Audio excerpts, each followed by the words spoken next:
Hello there guys, and welcome back to the channel. So in this video, I'm going to be showing you and talking about this weapon right here, the Retraced Path. This was from the 30th anniversary, when that came out back in December, and now it has been made craftable with Season 18.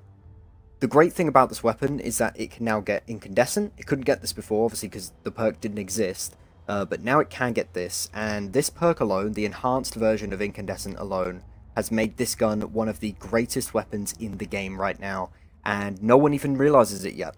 So basically, I'm going to be showing you a build that I've made for this weapon that makes it absolutely insane, and I'm going to be talking about really why you need to get this weapon.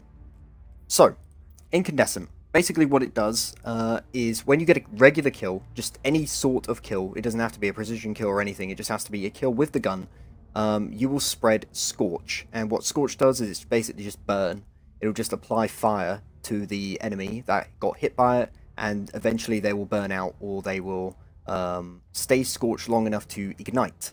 Now, the weird thing about the enhanced version of Incandescent is that it lasts like 5 times as long as the regular version, so if you scorch an enemy, they are going to die. They are going to remain scorched until they die, unless they're a boss, right? A major or a minor enemy, they will probably die. So that's really great. But also, the great thing about this is that you can combine it with a bunch of solar fragments and abilities to essentially guarantee an ignite. And what an ignite is basically just a massive explosion, a big AoE explosion that does a ton of damage, and with that, we can make this weapon extremely busted. So, with Incandescent, we're going to be pairing these fragments right here. So, your Solar Ignition spread Scorch to affected targets. So, let's say we get a kill. It'll add Scorch to those enemies.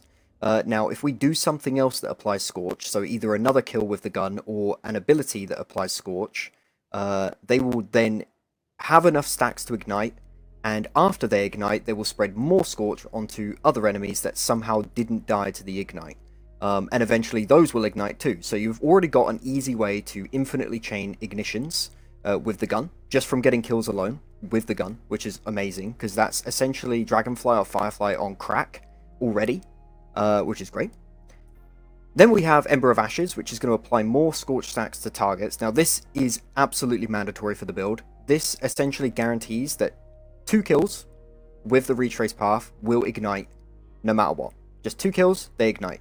Or you could get 1 kill and then throw an ability in there, like your melee or your nade, and they will ignite that way too, which is amazing, because then that's going to kick off Ember of Char, and everything's going to ignite, everything's going to get scorched again, then they're going to ignite again, and then they're going to get scorched again, and it's just an endless loop of Scorch and ignitions.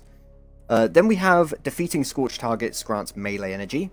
This is great because our melee also scorches, so we can get 1 kill with the trace, then throw our melee, they'll ignite, and because they got scorched, that will give us tons of melee energy back so that we can do it again. And then finally we have our class ability recharges faster when you scorch targets. This one is not necessary. You could take this one out and throw in this. Solar Ignitions have increased area of effect. If you want to, Ember of Eruption. This is a very, very good mod. But I like Ember of Singeing because I'm going to be using Starfire in this build, because it thrives off of Scorch, and it makes it a very, very good DPS option as well. So yeah, these are the fragments that you want to be using. If you want to swap this one out for something that increases Ignition's area of effect, you can. You could also throw in Radiant if you want to make the gun a little stronger. You could get orbs from Ignitions. It is completely up to you. It does not really matter. You can do what you want with this last slot. Now, for the actual abilities, we want to be on Empower and Rift because I'm using Starfire, and I recommend you do as well. I'll get into that soon.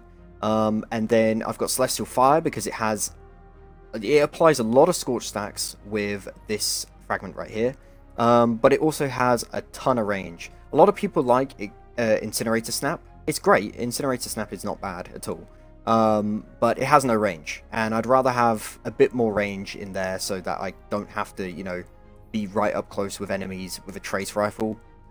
But, that's just personal opinion. You can use whichever melee you want, I guess. And then obviously you want fusion grenades because we are going to be using Starfire.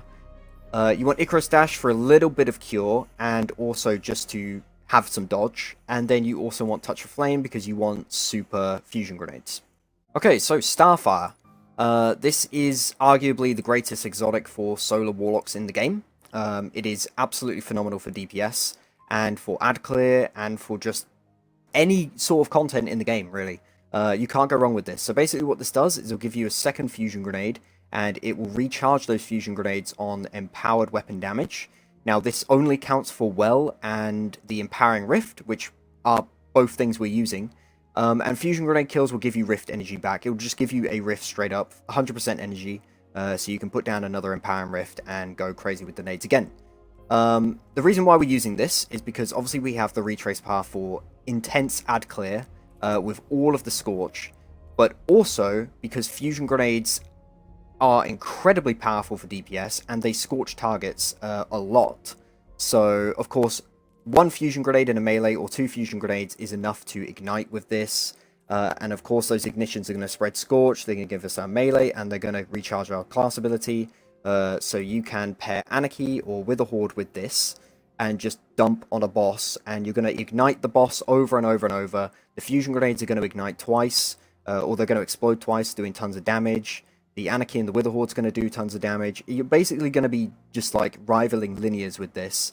So you have incredible ad clear, you've got incredible DPS output that is going to synergize with the entire build anyway, which is why I opted to do this, because like if I was using Mantle or if I was using any other solar based exotic, you would have to sacrifice a lot of this to make it work. As for loadouts, with the Retraced path, you can use like a chill clip fusion because they're very good for maintaining and keeping ads together. You could use blinding instead. You could use Witherhoard for Starfire in this top slot, and then in the bottom slot you can use a machine gun. You could still use a linear if you wanted to. You could use an eager sword for movement, because obviously if you're using an eager sword you would have Witherhoard up here, which is going to be your DPS option, and it will obviously melt bosses because of Starfire.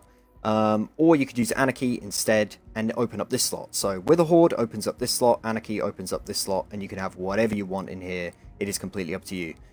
Now, for the mods, this honestly is not very necessary at all. The build is already busted by itself. You don't really need to rely on mods, but if you do want some mods in here, this is what you want to run.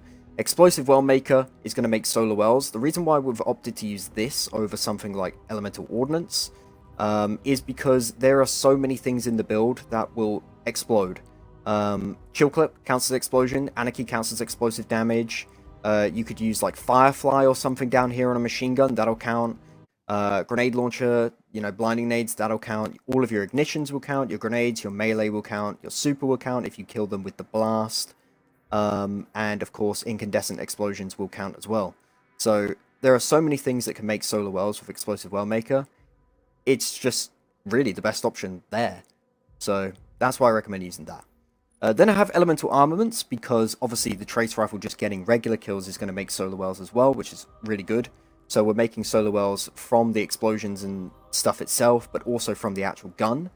And what's great about Elemental Armaments with a weapon that has Incandescent is that the Scorch kills and the ignitions that come from Incandescent themselves will actually count as weapon kills, which means it will proc Elemental Armaments, which is awesome.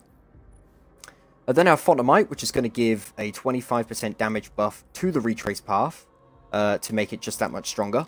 And this does buff the Incandescent Scorch and Ignitions, which is really good. And if you're using Witherhoard up here, you could use a Solar Heavy, and that will buff that too. And then we have Well of Life, which is going to give us passive healing for 10 seconds, which is just great for, you know, survivability, because we don't have that much healing in the build, besides Cure from Icarus Dash, so that's really good. And then I have Font of Wisdom to get supers back faster, so that I can spam wells and, you know, spam Starfire, really, without having to rely on the Empowering Rift. Because Well is extremely busted right now with 100 resi, so it's just great to have. Now, as for stats, of course, you want 100 resi for survivability, for damage reduction, 40%. It's incredible, so obviously you want that. And it also buffs the Well and makes it survive longer against enemy shots. The actual sword itself will survive longer. Then I have 100 recurve for survivability again, and to get rifts back fast if I somehow don't have grenades. I got discipline to get grenades back faster. And then Intellect is a useless stat. You don't have to spec into this because we have Font of Wisdom. This automatically puts you to tier 10 anyway. And then I have 30 Strength, which is kind of just like leftover stats. If you want to put Radiant Light in here somewhere, maybe in place of Elemental Armaments, you can. And you could get like 50 plus Strength plus the triple 100, which is pretty nice. And that'll help for Scorching with Celestial Fire and Igniting a bit easier. But yeah, that's the build. I'm going to show gameplay at the end here. Really showcasing how busted this is with this setup. Everything will just ignite and explode, and it is awesome. It is glorious. You will literally burn the world. It is amazing. So I hopefully you enjoyed this build. Let me know what you think, and let me know what you think of the gun as well now that it's craftable. And adios.